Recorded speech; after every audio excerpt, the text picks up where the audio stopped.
let's be honest with you, I need to know you, Alex. Yeah. I need to know who you are. I need Yeah. to know what you do with our brand, what you care about, what you want, Yeah. and then help you actually understand how we can help you in that process. Yeah. And AI is allowing us to really kind of scale that out.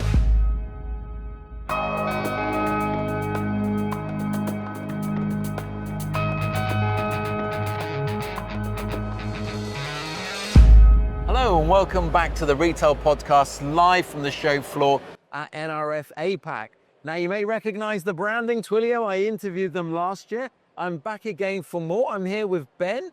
Ben, I hear there's some new research, so I'd love to know what you do at Twilio and then if you can tell us about this new research. Brilliant, thank you, Alex. So, my name's Ben Chandler and I lead the solution engineering team, focused more on customer data. So we really care about how do our customers really understand who their customers are and help them really drive those relationships. So let me just talk a little bit about the research. We are about to release the State of Customer Engagement Report for 2025. This is a big piece of research that we do every single year, really to understand how customers are engaging, what are they expecting from businesses, and really, how can we help? Yeah, fantastic. So what's your data set that you use in terms of the research? Who are you interviewing and what are they telling you and what are you seeing?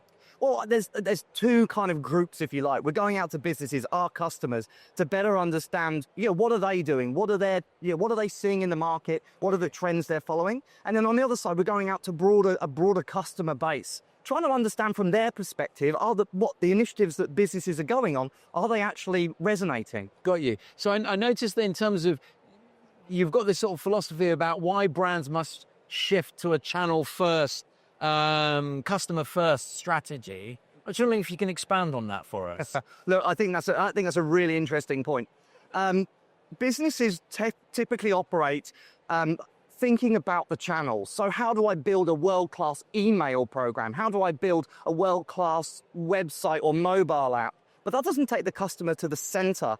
Customers don't care about the channels. They just want to be able to get to a resolution. Yeah. They want to be able to do their research. They want to be able to find their products. And they then want to be able to check out and buy what they need. Yeah. So really it's that shift to understand the customer's journey now traverses all of these different channels. How can we have the right information, the right engagement in the right channel at the right time? And obviously AI is having such a massive impact on all elements, on all technology providers. I was just wondering, how do you see AI redefining personalization from your perspective?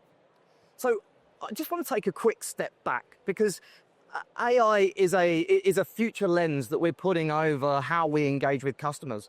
But from our research, from the State of Customer Engagement Report, we've seen that 82% of businesses are out there thinking they're doing a good job, that they're really trying to personalize customer experience. Yeah. But on the flip side, customers, only 16% of them think they're doing an excellent job.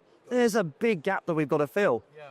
Now, 60% of customers are willing to spend more with brands. Yeah. In actual fact, 48% will make repeat purchases if you personalize effectively. Right. So there's this big gap in terms of perception, and there's a big win out there. So how's AI helping? Yeah. Well, look, let's be honest with you. I need to know you, Alex. Yeah. I need to know who you are. I need to know what you do with our brands, what you care about, what you want, Yeah. and then help you actually understand how we can help you in that process. Yeah. And AI is allowing us to really kind of scale that out.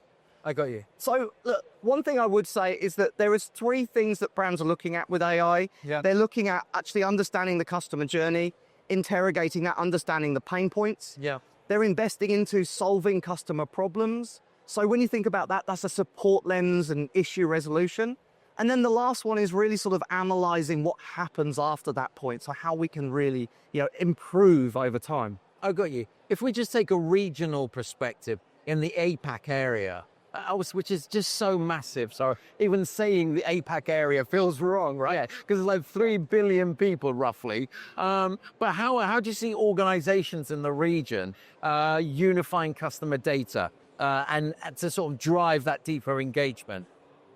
So I think that piece is interesting. As you talked about, Asia is such a diverse region with different countries, different nuances, different approaches. Realistically, their focus is actually, who is my customer? Not just who's my customer from a loyalty lens, who's my customer from an online or offline commerce lens, but how can I bring all of that together to really understand who that person is, and then enrich that with predictions, with recommendations, and then driving that into those channels that we talked about.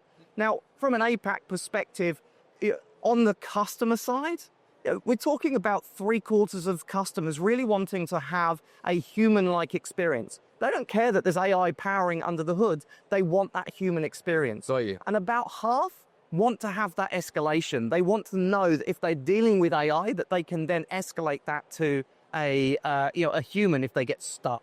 So that's the lens I put over it. That's fantastic. Final question. Yes. You must have met a lot of customers coming onto the stand. What's top of mind? I'm just curious. Again, we talk about this as being an APAC event. There's lots of customers coming from different regions. So some of the conversations are around privacy and consent. As legislation is changing, my home country, Australia, is about to see greater change in privacy legislation.